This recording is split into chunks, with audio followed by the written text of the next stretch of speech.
Muy buenas tardes, tengan todos nuestros seguidores de Brecha y Brechando con Antonio Quevedo Susunaga. La verdad que me da muchísimo gusto estar aquí con ustedes lunes, miércoles y viernes 6:30, 7 de la noche. Sobre todo en un escenario como el del día de hoy, un escenario donde ya están los precandidatos que van a jugar y van a buscar ganar la gobernatura de Sinaloa. Pues voy a mencionarlos. En lo general está pues en Morena Rubén Rocha, la Alianza Mario Zamora, el Paz Héctor Melesio Cue, el Verde Tomás Saucedo, Movimiento Ciudadano Sergio Torres. Y bueno, y para analizar este escenario que es extraordinariamente interesante, he invitado a un joven estudioso, talentoso, economista, maestro, consultor político, Joel Salomón. Bienvenido, Joel. Toño, buenas tardes, qué gusto saludarte. Un gusto siempre estar contigo. La verdad es que debo decirle, Joel es un estudioso, pero además es un investigador de mercado, pues con mucha experiencia. Yo tengo memoria de que hace como 20 años ya, ya andabas en esto, ¿no? Y peloteando encuestas. Así es. Pues Joel, estamos ya ante un escenario completo, podríamos decir así. Un escenario donde tenemos en el arrancadero a todos los que van a jugar esta carrera. Y bueno, pues el último que tomó posesión fue el día de hoy, Mario Zamora, el senador que va por la alianza PAN, PRI, PRD. ¿Cómo la ves? Fíjate que dentro de este abigarrado arreglo jurídico electoral que tenemos en México, producto de la desconfianza, el INE, antes IFE, todas las instituciones y procedimientos electorales en México han sido consecuencia de reformas sucesivas, ¿no? Yo creo que después de cada proceso electoral federal en México viene una reforma electoral que atiende los reclamos del perdedor regularmente, y eso ha generado una gran cantidad de figuras jurídicas casi que hacen a veces innecesario tal vez para la gente que no está muy involucrada tanta nomenclatura.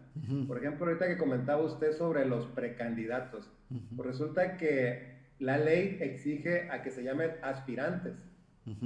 Son aspirantes a ser el precandidato de su partido. Ajá. Lo que están haciendo ahorita es registrarse para lograr ser precandidato y competir con los demás, con los más precandidatos que haya, porque la ley define al proceso de precandidatura como el proceso interno de los partidos políticos para definir al abanderado.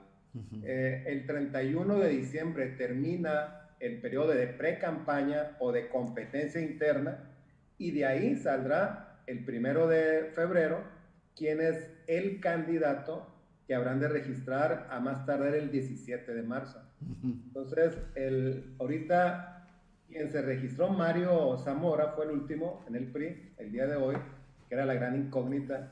Fíjate, la figura jurídica es aspirante. Aspirante, sí. Falta que le den la calidad mañana pasado de precandidato y Ajá. logre salir triunfante, porque parece ser que no habrá otro. Oye, ¿en qué falta legal incurrimos nosotros los periodistas cuando arbitrariamente yo le digo es un precandidato? Digo, en términos para mí normales y para reflejarlo con una mayor transparencia ante la gente, pues decimos es un precandidato ya, ¿no? ¿Por qué? Bueno, todos los puntos están enfilados hacia él, ¿no? Regularmente la legislación electoral solamente sanciona a partidos y algunos aspirantes, pero el ciudadano común o los medios de comunicación solamente cuando participan en subir al aire publicidad política, pero en campañas, porque la publicidad de radio y televisión está prohibida contratarla. La de medios digitales no está regulada, así que aquí es un medio muy libre, pero en el caso de radio y televisión solamente pueden promoverse a través de los tiempos oficiales. Esa es la única restricción, ¿no? O sea, para usted y para mí no hay. Oye, entonces quiere decir que eso me hace sentir más libre. De total libertad. Y bueno, pues dentro de estos aspirantes a precandidatos o precandidatos ya, porque no creo que cambiaran, por ejemplo, en el caso de la alianza PRI-PAN-PRD, pues no creo que el PAN traiga un aspirante que diga, oye, pues vamos a registrar a fulano y a sutano, ¿no? No, de hecho, Mario Zamora, del evento de registro en el PRI, como a las 2 horas se presentó en el PAN. Ajá. Y tuvieron ahí un evento ya formal donde el PAN le recibió los documentos y en redes sociales, que es la maravilla que nos tocó en nuestros tiempos, ya no miré en las redes sociales del aspirante que subiera algún evento en el PRD, porque supuestamente de ahí iba a ir a cumplir con la formalidad en el PRD, pero ya no lo miré en redes sociales, a lo mejor ni el aspirante le da mucha importancia al PRD. Fíjate que, bueno, no, yo creo que el PRD está viviendo una gran crisis política. Yo no sé por qué no lo han desaparecido y refundado. No, aquí en este proceso electoral, pues me gustaría conocer tu opinión, pero incluyendo el PAN y el PRD no van a ofrecer gran cosas al PRI y a Mario. De hecho, el PRD creo que no sacó el 3% la última vez y aunque mantiene el registro federal, no tiene derecho a prerrogativas locales. Estamos hablando de que no llegó al 3% y el PAN es el 7%. El PAN, el proceso electoral de 2018, no tengo la cifra exacta, pero el PAN sí tiene derecho a prerrogativas, es PAS, Morena, PRI, y PAN. El resto de los partidos tienen registro por el derivado del registro nacional, pero no tienen derecho a prerrogativas en Sinaloa. Ajá, ok. Estamos hablando del PT, Sí, del PT, de Movimiento Ciudadano. del PRD, Movimiento Ciudadano, tienen un representante en el Instituto Estatal Electoral, pero no tienen prerrogativas, entiéndase dinero público. Sí, no tienen ese sobrecito que reciben del gobierno del estado. Que esa es otra palabrita muy electoral, prerrogativas. Oye, Joel, pues en el escenario hemos hablado mucho de que Rocha era un candidato a vencer, de que muchos de los priistas se le sumarían a Rocha, pues siempre y cuando lanzara el PRI un candidato a modo. Pero aquí se impuso la candidatura de Mario Zamora, y Mario Zamora es un auténtico priista, que tenga sus tendencias y que se lleve muy bien con los panistas, pero es senador priista y lleva la camiseta. Y es posible que esa gente que de alguna manera estaba pensando en que podían irse con Rocha, pues a lo mejor no se va. Y si no se va, entonces, ¿cuál es la situación de Rocha? Ahora, fíjate que en el evento, me tocó verlo por redes sociales, el evento de registro del aspirante Mario Zamora fue un evento de los más desangelados que he visto yo en el PRI. De hecho, le podría decir que lo que yo noté era más como una especie de velorio de Jesús Valdés que de euforia por la candidatura de Mario. En el mismo evento se veían, de hecho hubo una manifestación, una especie de microtoma del edificio de unas señoras simpatizantes de Jesús Valdés, Y empieza el evento y hay muchas manifestaciones a favor de Jesús e incluso obligó a que los discursos de Miguel Ángel Osorio Chong y el mismo discurso de Mario Zamora fuera como una especie de darle, atender un poco el momento amargo que estaba pasando Jesús Valdés. Nos quedó claro ahí, por lo menos a los que observamos la política, que los verdaderos finalistas, nomás que fueron ellos dos, Valdés contra Mario Zamora, allá muy atrás, muy lejano, ni siquiera se mencionó el nombre, yo creo, de Alfredo Villegas, pero ahí andaba, y ni los demás aspirantes. Yo recuerdo, digo desangelado, comparado con los registros de los candidatos únicos de antaño. Yo recuerdo cuando Millán le ganó a Lauro Díaz Castro, fue un evento súper tumultuoso, producto de una pre-campaña que duró muchísimo. Yo creo que desde septiembre hasta febrero, por ahí duró el enfrentamiento interno, el registro de Jesús Aguilar, el registro, bueno, de Jesús Vizcarra, incluso el de Quirino. Había como una especie victorioso de un grupo de sinaloenses que llegaban porque era la antesala de llegar a la gubernatura, a la candidatura priista. Hoy no se vio eso en el PRI, ¿eh? Se vio, incluso Mario Zamora no llegó con un grupo de priistas sinaloenses rodeándolo, felicitándolo. Era, fíjate, Osorio Chong, Miguel Ángel Osorio Chong, era Claudia Ruiz Massieu, Carolina Vigiayo, la secretaria general, Miguel Mancera del PRD, y el Mauricio Curi del PAN, eran quienes iban acompañando a Mario Zamora, y muy feliz también Heriberto Galindo porque va a ser su suplente en el Senado. Era el grupo que llegó con Mario Zamora, ¿eh? O sea, no comparado con los tradicionales actos de registro del candidato único priista de antaño, fue, desde mi punto de vista, el acto más desangelado que he visto. Bueno, no coincido contigo.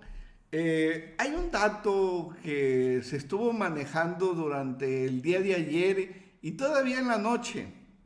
En realidad, fíjate que según tengo el dato que me proporcionaron, es que las encuestas internas del PRI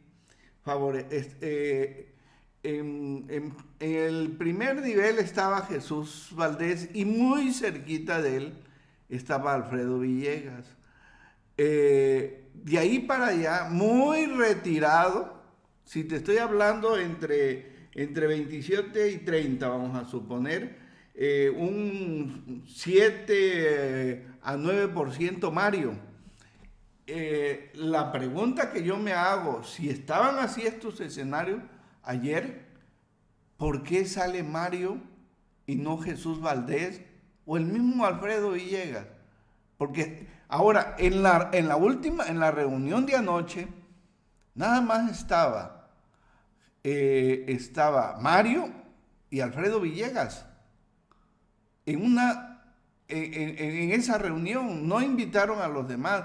Creo que los golpes que le está metiendo no, son misiles los que le está metiendo Sergio Torres a Jesús Valdés. Lo dejó desde antes fuera de la jugada. Sí, podría ser. Lo cierto es que Mario Zamora, sin ser el mejor posicionado del PRI, porque no ha sido un senador que haga mucha política local, ha sido ¿No? un senador más, como se decía antes, se decía mucho la palabra metropolizado, recuerdo. Sí, y todavía se sigue usando. Entonces Mario ha sido un senador más con ese perfil de estar allá en los reflectores nacionales y le ha dedicado poco tiempo a la política local, contrario censo a lo que ha sido Jesús Valdés, que ha sido un dirigente estatal del PRI, que se le acomoda mucho eso porque el perfil de Jesús es muy viene mucho del activismo juvenil y es de mucho contacto con la estructura, y la estructura priista, los comités municipales, etcétera, se veía en el evento de hoy que había mucha familiaridad con Jesús Valdés, no con Mario Zamora. Sin embargo, no habla bien de Jesús Valdés en lo profesional, que no conteste un ataque tan serio como el que le hizo Sergio Torres. Yo creo que eso puso en alerta, pues, a los dirigentes del Partido Revolucionario Institucional, porque a un candidato que le señalan cosas tan duras y que no sales a defenderte a desmentir o por lo menos a justificar la erogación de recursos tan cuantiosos como le puntualizó Sergio Torres, pues sería muy vulnerable. Si en esta etapa no se defiende, pues imagínate cuando esté realmente lo más intenso. Y además salieron en defensa de Jesús Valdés unas personas que exigían pruebas a Sergio Torres cuando lo que presentó fueran pruebas. O sea, la defensa era muy endeble, y si algo habla bien de un político es dar la cara ante la más mínima sospecha de actos de corrupción, y siento que eso pudo haber sido un factor clave para la decisión a favor de Mario. Sí, fíjate que esto, lo que dices, tienes muchísima razón. Yo no me explico cómo un ataque tan fuerte, tan contundente y haciendo exhibición de fuerza, llegó Sergio Torres a presentar la conferencia en un cartón lleno de pruebas que casi apenas si se lo aguantaba, ¿no? Apenas si lo podía sostener. Óyeme, espérame, o sea, si creo que ahí hay un problema que todavía no se define. Ese es uno. El otro asunto al que hace referencia, de esa simpatía mostrada, de ese duelo que estaban viviendo la gente de Jesús Valdés, es cierto. Pero aquí también hay un grave problema. Esa gente se fue y se manifestó en el PRI para impedir que Mario Zamora se registrara. Y entonces yo me digo, bueno, ¿qué se le olvidó a Jesús, que era el dirigente estatal del partido? O sea, el jugar ese doble papel y teniendo a mi gente allá para que no entre y se registre. Oye, a ver, espérame, ¿no? Esa es una mala señal, y es una mala señal que puede caminar toda la pre-campaña y la campaña y hasta el final. Además hay un fantasma que también recorre la candidatura priista, que es esta posibilidad de que el PRI presente un candidato a modo, se le llama en los corridos de la política. Sí. Y fíjese que viendo el registro del aspirante, contrario a lo que pasaba antes, no ves a las grandes figuras de la tradición priista sinaloense en el registro, ¿eh? No. Ni de los del sector empresarial, ni de los del sector político, o lo que se acostumbraba mucho, los ex dirigentes del partido, los ex gobernadores del partido, empresarios emblemáticos simpatizantes del partido. No hubo eso, y hubo una parte del discurso de Mario Zamora, que se lo voy a leer, que también te deja con muchas dudas en ese terreno. Cuando le preguntan sobre el presidente López Obrador, ¿qué opina? Dice Mario Zamora: yo jamás iré en contra de Andrés Manuel López Obrador, porque es el presidente de todos los mexicanos. Tiene mi respeto, tiene mi consideración. He reconocido muchas cosas que me gustan del presidente, por ejemplo, su austeridad la comparto, me gusta. Hay otras cosas que no. El presidente no va a estar en la boleta y no debe estar en la elección. Yo creo que le va a pedir permiso a Mario, porque la ley lo prohíbe, y yo sé que el presidente es conocedor de la ley y no habrá de violarla, porque prometió cumplir y hacer cumplir la ley. Y yo tengo confianza en el presidente de todos los mexicanos. Bueno, Osorio Chong estuvo más como candidato en su discurso, como candidato de un partido opositor, que Mario. Bueno, pues es que creo que se tienen que hacer para ese lado, yo estoy de acuerdo, pero yo creo que si algo va a tener que hacer Rocha es traer el espíritu diariamente de Andrés Manuel López Obrador, porque ese es el único salvavidas que lo puede sacar adelante. Que mira, hasta el candidato priista trae cierta simpatía con el presidente López Obrador. Bueno. Entonces, fíjense que con Donald Trump, que si algo tiene Donald Trump que le podemos reconocer es que era muy transparente. Sí. Y lo que pensaba lo hacía, ¿no? Sí, entonces, sí. actualmente los candidatos deben de buscar levantar el ánimo de tu base electoral. Entonces, este discurso de Mario de entrada no creo que levante el ánimo del priismo que se siente fuera de la jugada a nivel federal o del sector de electores que están desencantados o no son obradoristas, que debe ser su mercado electoral.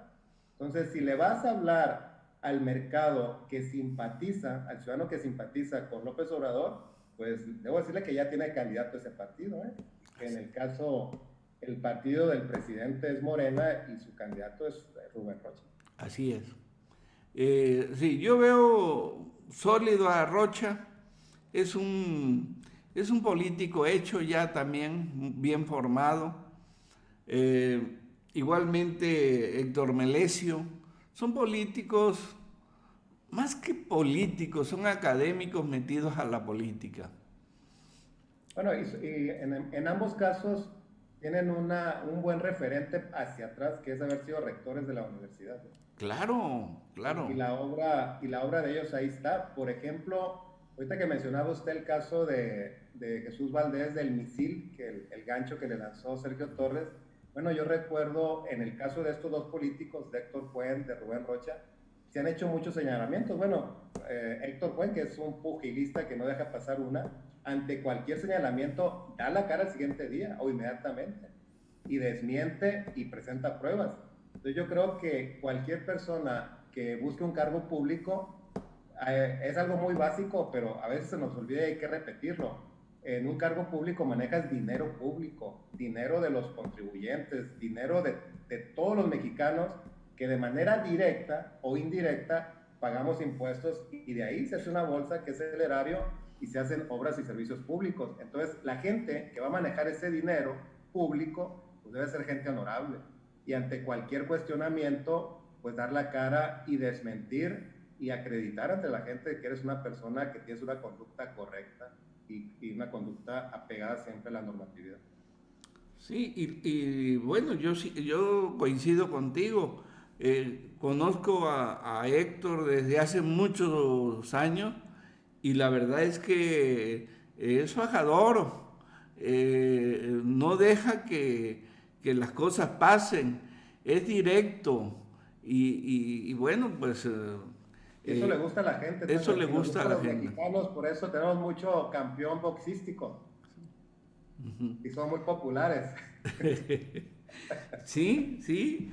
Oye, ese estilo es un poco Sergio Torres, con su actitud, con su terquedad, voy a decir, una terquedad política que se vale en este momento y que él sabe que la tiene. Es tan terco que en su denuncia contra Jesús le pegó un rozoncito al gobernador. Nunca supe, porque no vi ninguna explicación de una cantidad de dinero que el Estado había entregado al ayuntamiento y no supe para qué, pero dejó ahí la duda. O sea, ese es Sergio Torres, ¿no? Fíjese que la contienda en el caso de Sinaloa, pues como usted lo mencionaba al principio, pues ya hay cuatro figuras en las que va a descansar la contienda, que es en el caso del aspirante que hoy se registró, Mario Zamora por el PRI PAN PRD, Rubén Rocha por Morena y Rubén Rocha sostenido por un partido que es subsidiario de la popularidad del presidente. Sí. López Obrador en el promedio de las encuestas tiene una aceptación del 64%. Y Morena, el partido a nivel nacional y bien repartido en todo el país, tiene una popularidad de la mitad del presidente, que es 32%, nada despreciable. Y en el caso del PRI, el anterior candidato que mencionábamos, más o menos por ahí anda el posicionamiento del PRI sinaloense, que es uno de los estados del norte que tiene todavía un priismo arraigado en cierto sector de la población, y está el caso del maestro Héctor Melesio Cuen Ojeda, que firmemente ha obtenido 250,000 votos en sus recientes dos apariciones en la competencia estatal, y eso pinta de entrada una, digamos, elección terciada. Falta el proceso de las campañas, que van a ser 60 días, y está un cuarto candidato que es Sergio Torres por Movimiento Ciudadano, pero que es un partido cuya base electoral es muy básica. Fíjese, maestro, en Sinaloa, militantes registrados ante el INE, hay como 240,000 sinaloenses que de manera verificada y domiciliada y validados por el INE están registrados como tal en Sinaloa. El partido sinaloense tiene el 60% de ellos, tiene 146,000 militantes, pero el resto de los partidos, salvo el PRI que tiene 55,000, el resto de los partidos no pasan de 7,000. Oye, es lo que yo comentaba y hay una mala interpretación. Se habla del PAS como un partido chiquito. El PAS es el partido más grande que tenemos en Sinaloa, que lo fundamenta el mayor número de miembros y tiene una base superior a la que el PRI, el PAN y están arrancando. O sea, aguas. Fíjese que en 2017 y en 2016 y 2017, la principal causa de multa a los partidos por el INE fue una figura que se llama afiliación indebida. Y mucha gente, el INE empezó a hacer una campaña para que consultaras tu clave de lector en la página web y vieras si estabas afiliado a un partido político. Y mucha gente apareció afiliados a partidos de manera que desconocida. Ellos jamás firmaron una hoja de afiliación y aparecían en los listados de algún partido. Hubo muchos juicios en recursos ante el INE y la principal causa de multas que llegaban en su conjunto como a 60 millones de pesos, se repetía mucho hasta que el INE en 2018 finales llegó a un acuerdo con los partidos y les dijo, vamos creando un mecanismo de depuración todo el 2019 para que cada militante que esté registrado en sus padrones electorales haya una hoja de afiliación física en los archivos del INE que la avale, con todos sus datos, incluido el teléfono celular del afiliado. Y todo el 2018 hubo algo que le llamaron proceso de reafiliación o ratificación de la militancia. Se hizo público, los partidos hicieron cierto ejercicio y terminó el 31 de diciembre del 2019. Y en marzo, a más tardar el 31 de marzo de cada 3 años, el INE valida que los partidos tengan cuando menos el 3% de afiliados, el equivalente al 3% de la lista nominal, como si fueran un partido nuevo. Es el mínimo que les exige. Y ahí el INE ya tuvo los padrones depurados, y fue cuando se dio el dato de que en Sinaloa el PAS, depurados todos los padrones electorales, tenía 146,000 sinaloenses militantes de carne y hueso en nuestra entidad, y el resto de los partidos, el PRI 55,000 y el resto no pasaban de 7,000. Pues ahí está la realidad. Fíjate que tú al principio dijiste es una elección terciada. Si la lucha se empareja tanto entre el PRI y Morena, el que va a ganar es el tercero, en discordia. Puede ser con una ligera ventaja, pero puede ganar. Ahí hay que ver cómo se expresa ya en esa recta final las candidaturas. Ahora, el único partido que no trae conflicto interno, que no trae fractura, que no arrastra denuncias de unos a otros, es el PAS. Pero el PAN está quebrado. Ahí están peleados los grupos. Quedaron abandonados desde que Heriberto jugó la candidatura a gobernador, se fue a México y se olvidó de los militantes panistas. Luego vino Ricardo Anaya a decirle mentiras a la gente y los dejó colgados. El ejemplo que tenemos más claro es de Adolfo Rojo Montoya, ¿no? digo, es un testimonio vivo de lo que estoy diciendo. En el caso del PRI, pues en el PRI hubo una salida estrepitosa en el 2018, donde los ciudadanos del PRI salieron a votar por Andrés Manuel López Obrador, y seguramente algunos de los que ahorita son candidatos y se expresan muy bien de él. O sea, todo eso sigue presente. Mi pregunta, Joel, es: ¿qué tan molesta está la gente como para repetir el escenario del 2018? Fíjese que yo sacaría cualquier factor externo nacional del proceso del 2021. Yo creo que va a ser una elección local. Hay que recordar que va a haber elección local en las 32 entidades federativas. Nunca se había dado eso, ¿eh? Sí. El proceso de homologación del calendario electoral que empezó en 2014, hoy se cumple cabalmente en 2021. En 30 estados de la República se va a renovar el Congreso local. En 30 estados. Y en otros dos no se va a renovar el Congreso, pero sí los ayuntamientos. En 15 se va a renovar la gobernatura. Y en todos, en los 32, los diputados federales. Pero no va a haber una figura nacional como en 2018, presidencial, que jale la votación y que además haga una campaña como la hizo López Obrador, que decía 5 de 5, voten parejo, ocupo la mayoría en el Congreso. Un presidente sin el poder legislativo es un presidente maniatado. Y López Obrador le funcionó.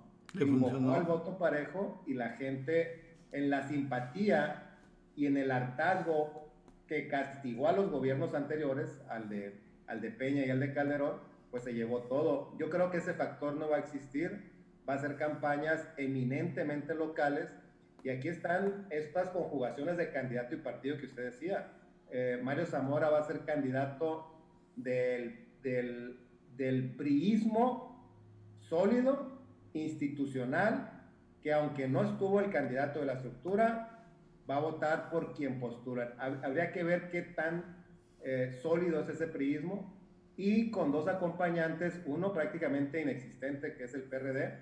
De hecho, estaba Miguel Ángel Mancera en el evento de Mario Zamora, pero no había dirigentes locales del PRD en el evento, ninguno. Lo acompaña el PAN, pero un panismo que no está entusiasmado porque el candidato no es suyo.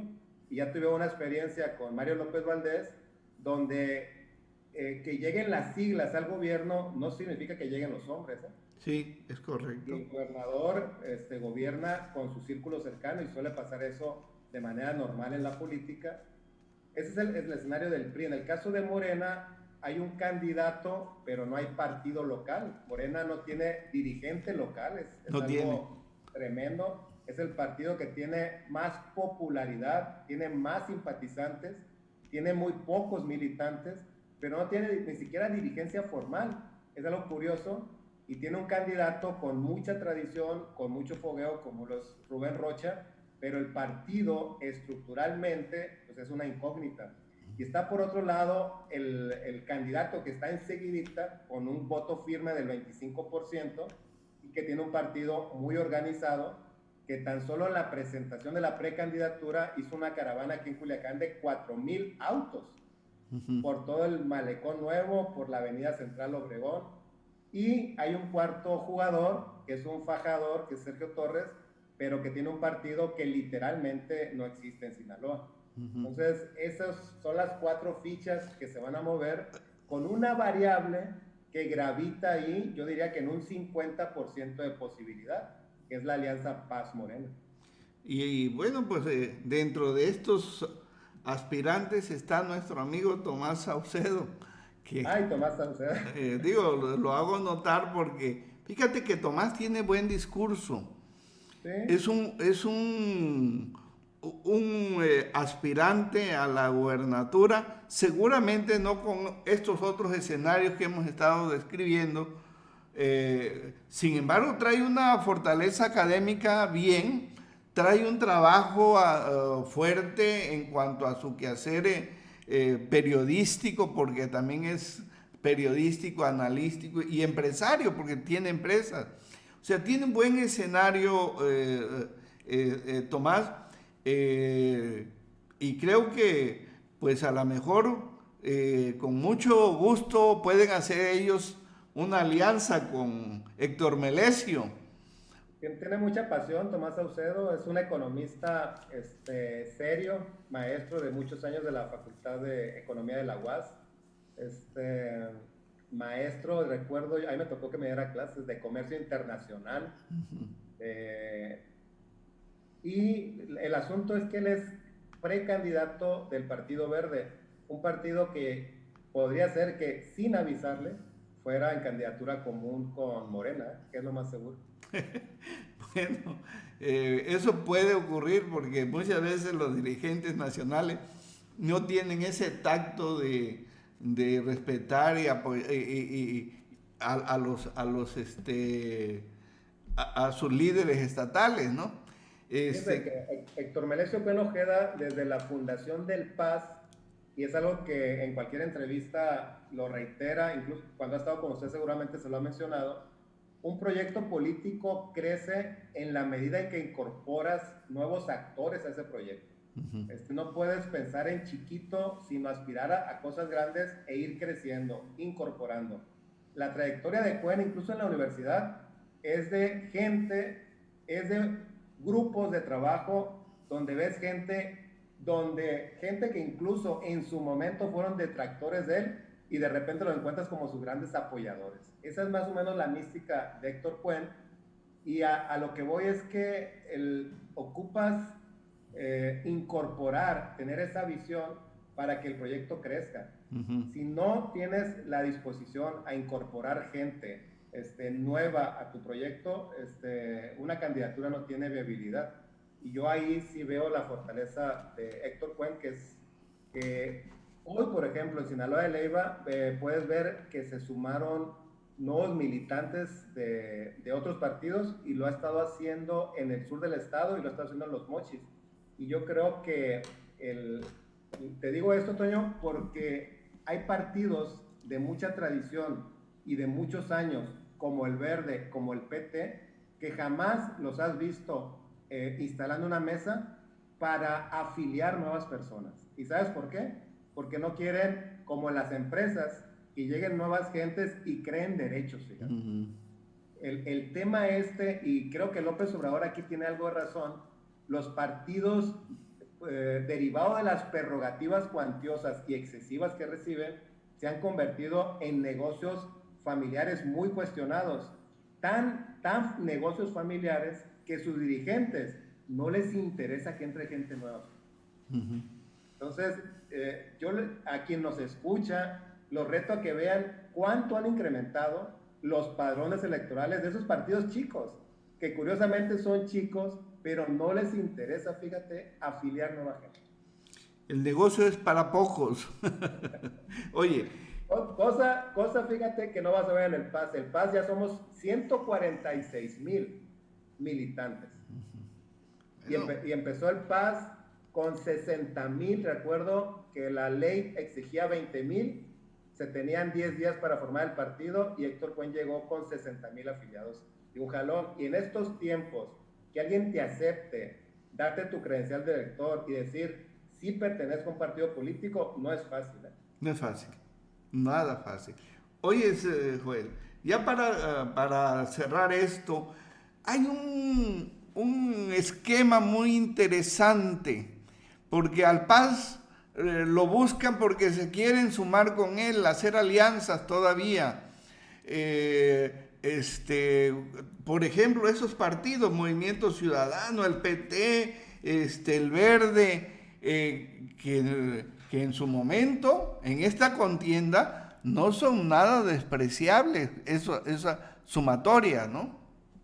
Sí, claro, lo que sume, y además en la expectativa de una elección terciada, nunca sabes, todas las elecciones son iguales y son diferentes. Son iguales porque hay un procedimiento, ciertas dinámicas ya preestablecidas, pero son diferentes porque siempre hay contingencias, siempre hay vicisitudes ante las cuales se ponen a prueba los reflejos de los candidatos. Entonces, en escenarios tan cerrados, ante esa hipótesis, siempre cualquier apoyo nunca será despreciable. Además, esta máxima de la democracia de que se gana, se pierde con un voto, pues ahí está presente, es una regla constitucional y tenemos varios ejemplos. La elección, recuerden ustedes, del 2006, que Felipe Calderón ganó con el 0.54%, ni siquiera el 5%. Y ha habido elecciones mucho más cerradas en México, a nivel local.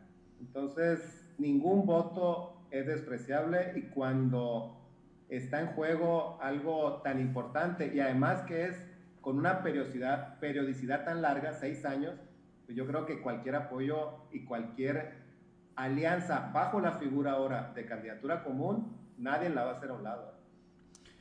Bueno, pues ahí dejamos esa interrogante. La verdad que me da mucho gusto, Joel, que hayas aceptado esta invitación. Hiciste un análisis bastante objetivo de toda este escenario, digamos, un escenario concluyente ya que está preparado para arrancar en este proceso electoral del 2021. Pues yo te agradezco muchísimo y me gustaría que en el proceso siguiéramos platicando sobre estos temas. Con mucho gusto, maestro Antonio Quevedo, un gusto siempre estar con usted. Y la contienda gubernamental, pues es una reedición de la competencia por el Senado. Así es. Van a ser 3 aspirantes que ya debatieron entre ellos, que ya sabemos sus cartas, sabemos su capacidad para el intercambio verbal. Y yo creo que ahí ya hay cierta, digamos, de los candidatos que para la estrategia futuro ya tienen muy claro cuáles son las fortalezas y debilidades de ellos mismos. Yo creo que con la incorporación de Mario, yo recuerdo los debates que tuvieron y yo creo que ahí está muy claro el escenario. La única variable que está jugando y que puede impactar mucho es la posibilidad de alianza Paz-Morena, que yo le doy un mitad-mitad, 50-50, que ahí va a gravitar, y va a gravitar por largo tiempo, porque el registro de las candidaturas comunes es hasta entre el 12 y el 17 de marzo. O sea que va a ser un lapso de aquí a esa fecha donde va a circular mucho esa posibilidad y dependerá de 2 personalidades, si se hace o no, Rubén Rocha y Héctor Paz. Así es. Bueno, pues el escenario ya está ahí ante todos nuestros seguidores y Joel, sin duda me encanta platicar contigo. Tu talento y tu conocimiento del escenario nos ayuda mucho a orientar a la gente. Muchas gracias, Joel. Gracias, maestro. Un gusto saludarlo. Hasta pronto.